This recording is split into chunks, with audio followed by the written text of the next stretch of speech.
Salut Facebook! Ceci est mon 80e, je suis pas mal sûre, live de mon défi 365.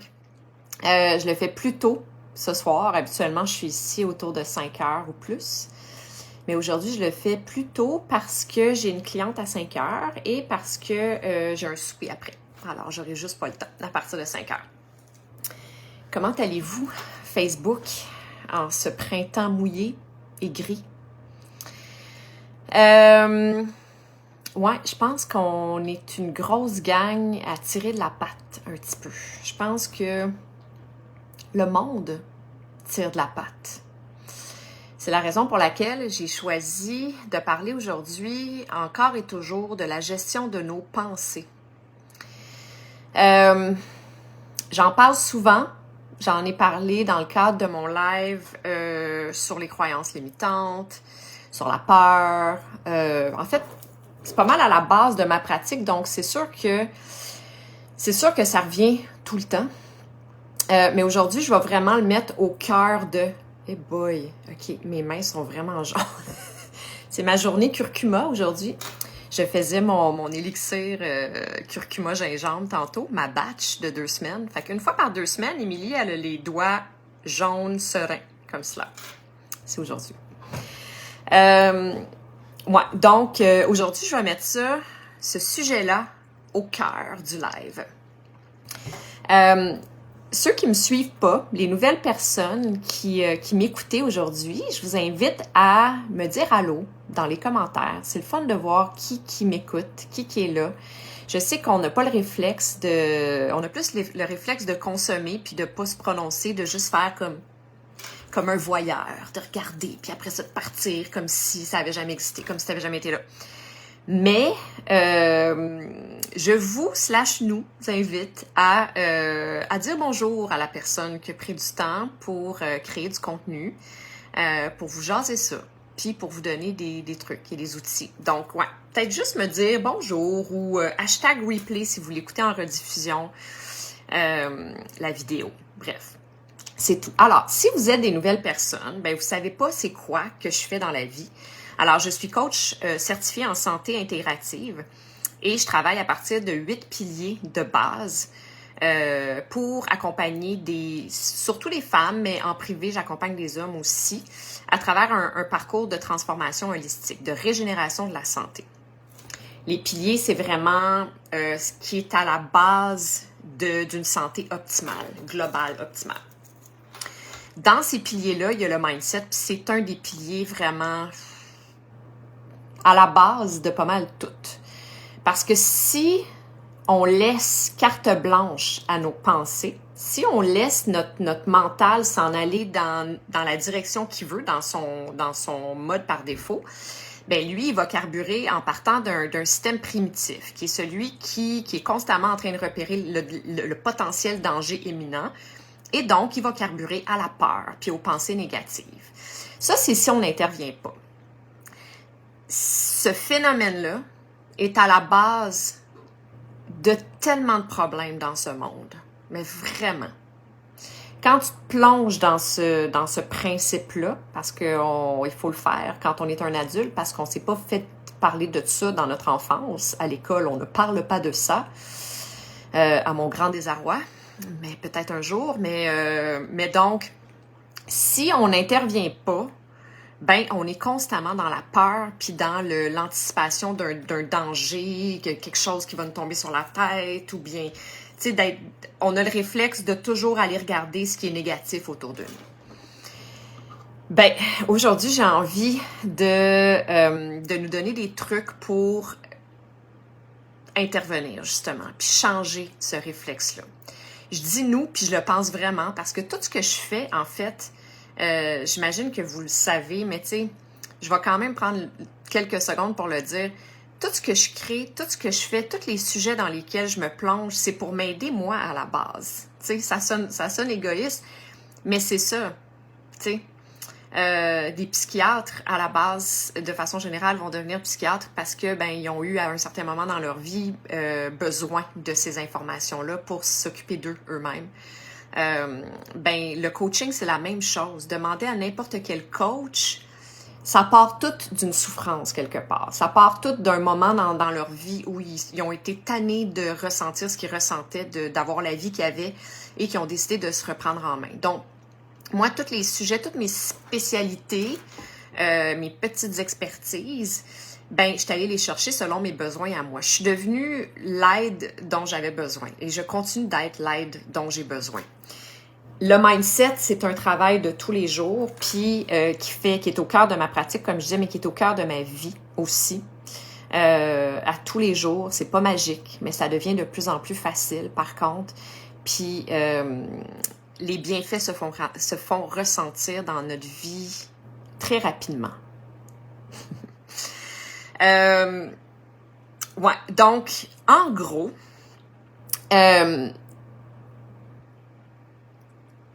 c'est pas les événements à l'extérieur de nous qui créent notre vie et notre état. C'est le regard qu'on choisit de poser sur les événements à l'extérieur de nous qui crée notre état et notre vie. Ça, c'est la première affaire à comprendre. Ça part de là. Ça part toujours de notre interprétation des événements, ça part toujours de notre interprétation des choses qui nous arrivent, de la situation à l'extérieur de nous. Tu sais, je veux en parler aujourd'hui, comme je disais tantôt, j'ai vraiment le sentiment qu'on est une grosse gang à tirer de la patte en ce moment, depuis un bout, ceci dit. Mais donc, c'est la raison pour laquelle je décide d'en parler aujourd'hui. Tu sais, je pense qu'on est dans une situation, on traverse une époque qui est difficile. Dans l'univers des coachs, ça se dit partout dans le monde, en fait, à quel point le métier de coach de vie ou de coach santé ou coach peu importe va prendre de plus en plus d'ampleur dans le futur parce qu'il y a un besoin criant dans ce domaine-là. Les gens souffrent, les gens souffrent de plus en plus, les gens sont de plus en plus perdus, tu sais. C'est sûr que, bon, la guerre, la pandémie, la situation mondiale, tu sais, en ce moment, le manque de soleil, qui dans mon livre à moi a un niveau de dangerosité presque équivalent à la pandémie, mais ça, bref, ça c'est moi. Mais tu sais, sinon, la situation politique, la situation économique, la situation environnementale, tu sais, on est dans une époque précaire, incertaine. Les gens sont plus seuls que jamais, plus perdus que jamais, plus anxieux que jamais. On est inquiet face à notre avenir, face à notre futur. Tu sais, il y a les divergences d'opinion, la déconnexion avec les réseaux sociaux. Tu sais, tous les facteurs sont là à l'extérieur pour nous faire sombrer dans une place qui peut être très sombre pour certaines personnes, si on laisse ça aller. Puis si on résiste à nos émotions et si on... Je me vois le doigt, je suis comme...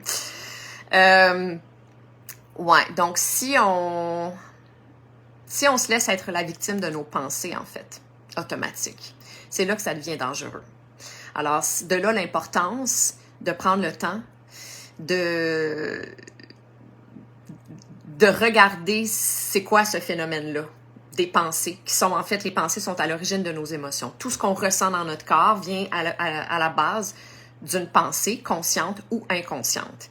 Mais je l'ai déjà dit à plusieurs reprises, 95% de nos pensées viennent de notre subconscient et contre seulement 5% qui vient de notre cerveau analytique, nos pensées actuelles, tu sais, comme dans le moment présent, mais sinon, le reste de nos pensées, 95% de nos pensées par jour, viennent de notre subconscient, qui en fait, c'est une accumulation. Le subconscient, c'est une éponge qui a absorbé les données de notre passé.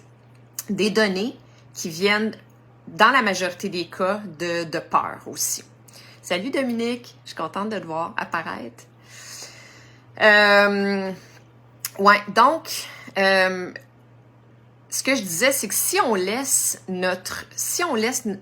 carte blanche à notre cerveau, il va s'en aller vers le négatif, d'emblée, c'est sûr. Il va s'en aller vers le repérage, en mode repérage d'un danger imminent, tu sais, c'est sûr et certain. Fait que, moi, je suggère qu'on regarde notre cerveau comme étant un employé. C'est-à-dire que on reprend notre pouvoir, puis on fait « OK, c'est un super outil. Un cerveau, c'est magnifique. On le veut de notre bord. Mais encore faut-il qu'il soit de notre bord. Encore faut-il qu'il travaille pour nous et non contre nous. De temps en temps, d'emblée, dans son mode par défaut, il va travailler pour nous. C'est-à-dire qu'il va nous sauver la vie par des réflexes que j'ai expliqué à plusieurs reprises. Mais la majorité du temps, il nous rendra pas service. Alors, ce qu'on peut faire, c'est qu'on peut commencer en le voyant comme étant un employé, puis qu'on lui dit sur quoi se concentrer, carrément. L'exercice de la gratitude que je propose souvent, de commencer notre journée avec en écrivant dans un journal de gratitude, c'est un des exercices qui va complètement dans ce sens-là, en fait, puis qui va complètement dans le sens de reprendre notre plein pouvoir. C'est ça, reprendre notre plein pouvoir. C'est de redevenir le boss, c'est de reprendre les rênes de notre organisme, de nos pensées, de nos actions, de l'état de notre vie, tu sais, d'arrêter d'être la victime de nos vieilles programmations, de notre mode par défaut, de nos peurs, de tout ça, tu sais. Fait que donc, dire à notre cerveau, « Hey, aujourd'hui, là, j'ai envie que tu focuses sur la joie. J'ai envie que tu focuses sur tous mes privilèges, sur tout ce qui est beau. Puis oui, ça se peut, malgré la situation, malgré toutes les affaires que j'ai nommées tantôt, la situation actuelle dans le monde, c'est facile c'est facile d'avoir des preuves que ça va pas bien. On y a accès super facilement. En fait, c'est tellement facile d'être déprimé. C'est vrai. C'est tellement facile d'être triste, c'est tellement facile d'être déprimé. On a juste à se laisser aller, puis à regarder tout ce qui se passe dans le monde, à regarder les nouvelles aux 3 minutes. Puis, tu sais, il n'y a rien de plus déprimant. Le défi, c'est de changer ça. C'est de ne pas accorder d'importance à ces pensées négatives-là. Puis, tu sais, je dis pas de se foutre des choses. C'est absolument pas ça que je dis. Mais il y a une façon d'avoir de la compassion ou même d'être au service ou de contribuer à ce que les choses aillent mieux dans le monde sans en être une victime. Tu sais, il y a une distinction. Puis c'est ça que je veux faire. Il y a une façon de contribuer à toutes ces affaires, problèmes environnementaux, problèmes, la guerre, la pandémie, la situation politique, économique, environnementale. On peut contribuer. Ce que je dis, c'est de ne pas être une victime de « Mon Dieu, c'est épouvantable ce qui se passe ». Ça, c'est notre mode par défaut. Encore une fois, je le dis tout le temps. Tu sais, notre énergie, elle peut aller dans 2 choses. Elle peut aller dans l'anxiété, mode par défaut, ou bien on peut s'en servir pour créer. Puis c'est le numéro 2 que je vous invite à faire. Ça prend un petit peu plus de programmation, de reprogrammation. Ça prend un petit peu plus d'effort, en fait. Mais ça se fait. Puis, on devrait de plus en plus apprendre ces techniques-là, apprendre à s'auto-gérer, à s'auto-coacher, à reprendre les rênes de nos pensées pour être en meilleure santé physique, mentale, pour avoir un avenir plus doux, plus paisible, plus en paix. Puis justement, utiliser notre énergie dans la création, dans créer des choses. Puis quand je dis créer des choses, ça veut pas dire l'art nécessairement. Juste créer notre vie, participer, bâtir des choses à petite, à moyenne échelle. Tu sais, se servir de notre privilège qui est celui d'être en vie, d'être là, puis de mettre ça à bon escient, de faire quelque chose de nos années sur Terre. Et de non les passer dans la peur, dans l'anticipation d'un danger, puis dans l'inquiétude, dans l'anxiété, dans le stress chronique, tu sais. J'en vois tellement de monde. On tombe tout là-dedans si on n'intervient pas. Surtout dans une époque comme celle dans laquelle on vit en ce moment, où il y a de plus en plus de déconnexion, où il y a de plus en plus d'instabilité, d'insécurité, tu sais. Ouais, donc... voici ce que je suggère. La première chose à faire, ce qu'on appelle en anglais un thought download, qui veut dire de faire, ma traduction à moi, c'est de regarder nos pensées dans les yeux. On n'a pas le réflexe de faire ça. On les laisse être, on les laisse vivre leur vie, puis nous, on fait nos affaires. Mais on comprend pas qu'on est géré par eux, que c'est eux autres qui tiennent les cordes de la marionnette. Fait que l'idée, c'est de prendre le temps de s'arrêter sous la forme d'une genre méditation. Pas nécessairement méditation, mais en tout cas d'être dans le moment présent. On n'a pas le choix de vraiment revenir dans le moment présent pour être capable de prendre une certaine distance avec la mécanique du cerveau, puis de regarder ce qui se passe dans notre tête. Écrire, les mettre sur papier, c'est super utile. Dans mon cahier du super-humain, le journal du super-humain, j'en ai déjà parlé, c'est un journal de gratitude que j'ai créé pour mes clients. Il y a une section qui s'appelle nettoyage de pensée. Ça sert exactement à ça. En fait, l'idée, il y a une partie pensée négative, les premières pensées, puis après ça, les nouvelles pensées avec lesquelles tu vas remplacer les pensées négatives. Fait que l'exercice consiste à fermer les yeux, puis être à l'écoute des phrases automatiques qu'on entend dans notre tête. Parce que là, je ne sais pas si vous le savez, mais c'est pas vous. Certaines personnes ne le savent pas. Moi, il y a une époque, je pensais que c'était moi, les pensées. Tu sais, pendant plusieurs années, je pensais, mais on est tous comme ça. En fait, on pense tous, je pense, que ce qu'on entend dans notre tête, c'est nous. On pense que c'est nous qui créons ces phrases-là. Mais non. Je vous annonce que non. Fait qu'on s'en rend compte, en fait, quand on se met à les voir. C'est là qu'on fait « wow », ce qu'on appelle un « aha moment » là, à la Oprah. Ben, c'est vraiment ça, c'est de faire comme... À partir du moment où tu prends une distance, tu fais « ah, ben, tabarnouche, toi. Ah, c'est qui a dit cette phrase-là? » Ben, c'est ton cerveau qui l'a dit. C'est une mécanique dans ton cerveau. Donc, première chose à faire, c'est de faire un face-à-face avec tes pensées. Salut Sylvain, t'en sais quelque chose? Je te l'ai fait faire à plusieurs reprises, cet exercice-là. Pas à plusieurs reprises. Je te l'ai déjà fait faire cet exercice-là. Fait qu'on met nos pensées sur papier, on les regarde. Puis ça, c'est la première affaire à faire. La deuxième chose à faire, c'est de se laisser ressentir les émotions, d'arrêter de résister.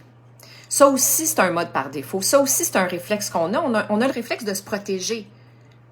C'est la mécanique automatique du corps. On va se protéger. Fait qu'on va trouver mille et une façons dans notre vie de se protéger d'une potentielle émotion négative désagréable qu'on peut ressentir dans notre corps qui, en passant, vient de notre cerveau, encore une fois. Fait que là, point numéro 1, on entend, on prend le temps d'entendre et de voir ce qui se passe dans notre tête. C'est quoi les phrases qui se répètent constamment dans notre tête?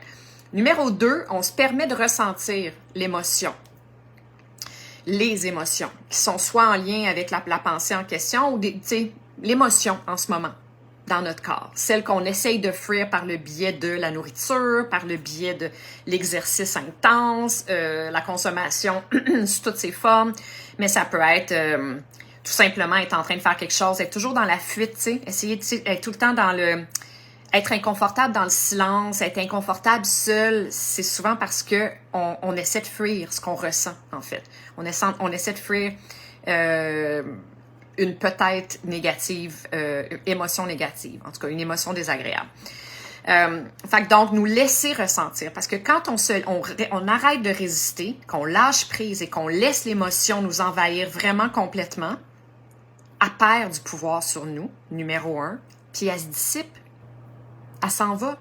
Elle a fait sa job. Elle nous a traversé, maintenant elle s'en va. C'est quand on résiste qu'on s'y accroche. On pense qu'on s'accroche à un certain contrôle, mais on s'accroche à l'émotion négative. En fait, on la laisse non seulement être en nous, mais on la laisse prendre de l'ampleur, on la laisse dominer, tu sais. Fait que donc, puis là, on réalise qu'on n'en meurt pas. OK?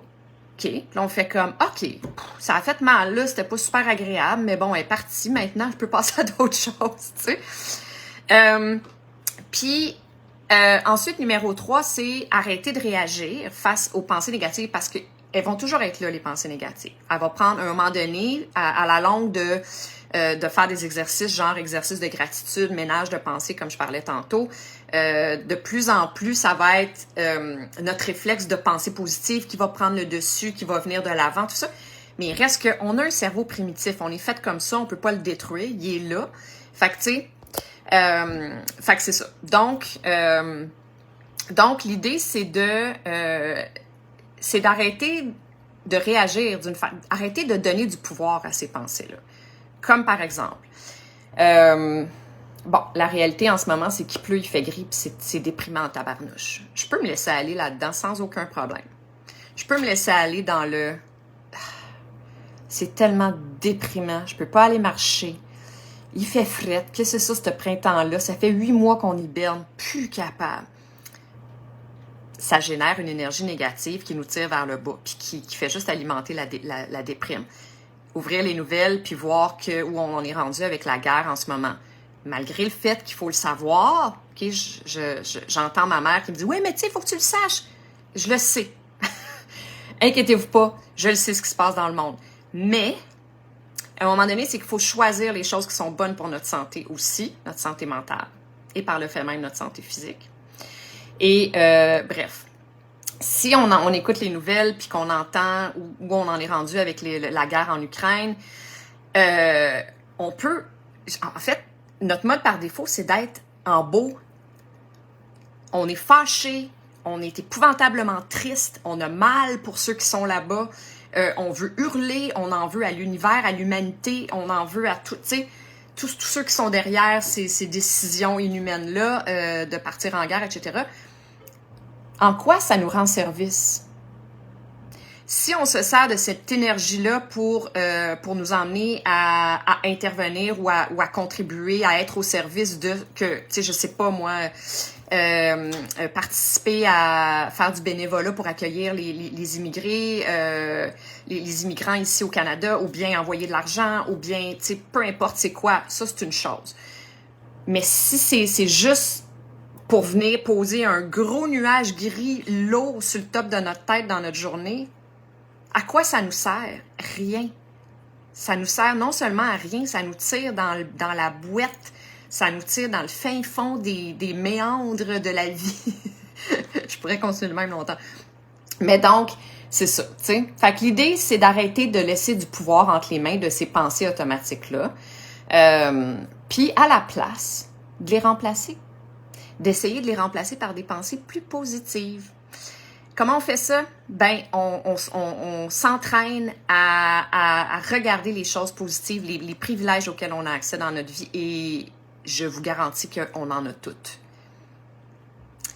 Dans le fond de ta petite vie que tu penses qui est si horrible, de ta vie que tu penses que la vie s'acharne sur toi, que tu l'as tellement pas facile, que t'as pas d'argent, que t'as pas de chum, que t'es, je sais pas, t'es pas en santé, t'aimes pas ton corps, tu t'aimes pas, ta job c'est de la merde, peu importe c'est quoi, je te garantis que dans toutes ces malchances-là que tu peux voir, il y a plein de privilèges.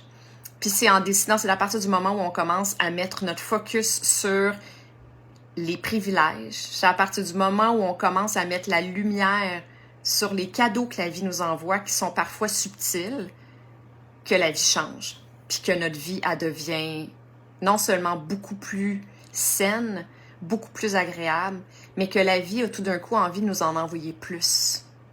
Des événements ou des choses qui vont justifier notre sentiment de gratitude. Il y a du bonheur dans tout. Ouais, Sylvain.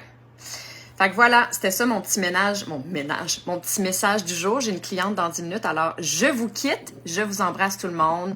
Essayons de penser positif. Penser positif. Puis aller chercher le soleil dans notre cœur, parce qu'il n'est pas dans le ciel en ce moment, mais on en a dans notre cœur. Je vous embrasse. Bonne soirée.